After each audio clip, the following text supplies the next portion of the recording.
Thief is a dice game, all about luck, sticky fingers, and making tough choices. Players compete to win tokens by either pulling from the pot or stealing from their opponents. With little luck, your party could win big, or maybe lose it all. Here's how to play.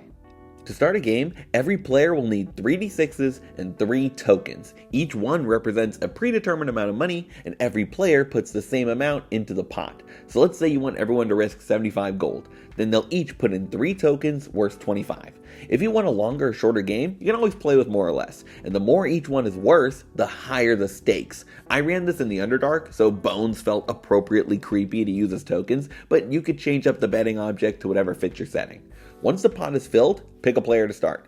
One by one, they'll take turns rolling their d6s, and if they only get 2s, 3s, 4s, and 5s, oh well, next person goes.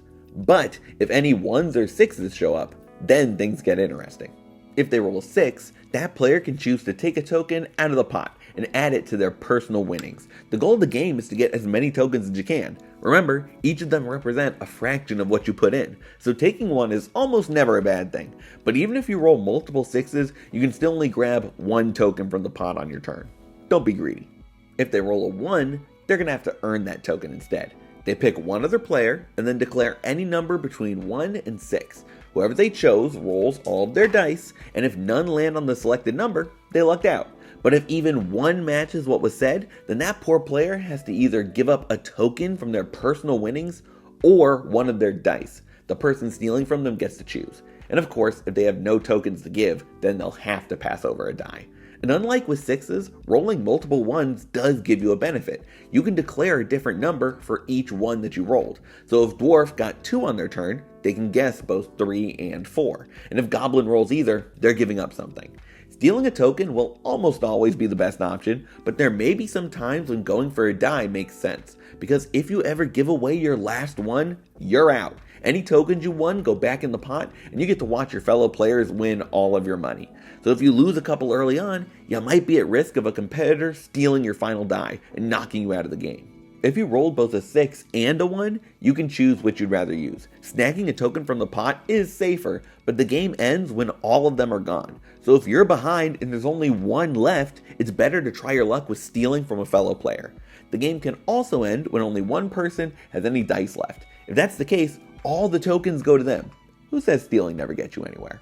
Once the game is over, there are 2 ways you can resolve things, and you should pick which method you'll be using before the dice start rolling. In a Keep Your Winnings game, gold is divided based on how many tokens you won. If you ended with the same amount you put in, you didn't lose any money, but you don't get any either. For each token less than the ante you have, you'll need to pay their value to another player who got more. So if Dwarf won 4 tokens and Goblin only got 2, Goblin owes Dwarf 25 gold. Or you can play an all or nothing game. In this version, whoever gets the most tokens wins it all. Everyone pays that player the value of all the tokens they anteed. If multiple players tie, they go to sudden death. Each rolls 3d6, and whoever gets the highest total wins. If they tie again, keep going until there's a clear winner. It's more dramatic this way, and more likely to drain your wallet. Once gold has been exchanged and curses lobbed at the winners, you can split up the tokens and go again. And that's how you play.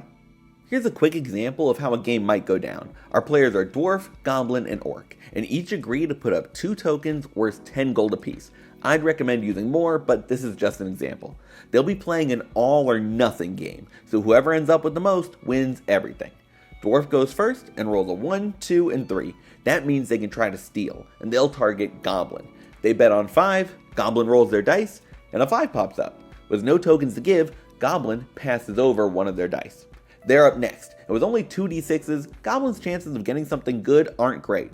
And they don't. A 3 and a 4 means play passes to the next person. That's Orc, and they roll 2 5s and a 6. Not bad, and they'll happily take one of the tokens from the pot, giving them a very slight lead. But only for a turn, because Dwarf goes next, and they roll 2 6s using the 4 dice they have now. That only gets them 1 token, but it brings the pot down to 4. Goblin is up, and they roll Snake Eyes, 2 1s. That means they can pick 2 numbers to potentially steal from another player. Since Dwarf targeted them last time, Goblin will return the favor, and they pick 2 and 3 as their numbers. But even with 4 dice, Dwarf doesn't hit on any of them. Sorry Goblin, but Orc goes now. And they're getting lucky, because that's another 6. They'll grab a token from the pot, giving them the lead. Next is Dwarf, who rolls both a 1 and a 6. They have to choose what they'd like to do, and while stealing is fun, they'll go with the safer play and take from the pot. Orc and Dwarf are tied, and only 2 more tokens land claimed. Goblin goes, and they once again get a 1. Since going for Dwarf failed, they'll target Orc this time, choosing 4 as their number. And wouldn't you know, Orc rolled a 4, so Goblin will steal one of their tokens. They're finally on the board, and now Dwarf has the outright lead. Orc rolls and gets both a 6 and a 1, so they need to choose. They could take from the pot, but that means only 1 token would be left, and Dwarf has 4 dice to try and roll a 6 and win the game. So they'll choose to steal from Dwarf instead, picking 6 as their number. But even with 4 dice, Dwarf avoids it, so Orc comes up empty-handed. And to make it worse, Dwarf's luck continues, because on their turn, they do roll a 6. That means they're up to 3 to 1 to 1. A big lead, but anything can happen. Goblin goes and rolls nothing useful. Having 2 dice is tough. Orc is up next, and they roll a 6, but have to pass it up. If they take the last token in the pot, that's it. And because they're playing all or nothing, that would hand Dwarf the win. So they need to pray Dwarf's luck runs out here. But it doesn't. Dwarf gets a 6 on their next turn, taking the final token and winning the game by a score of 4 to 1 to 1. That means Goblin and Orc each owe them 20 gold, and Dwarf walks away a little richer. And that is the game of Thief.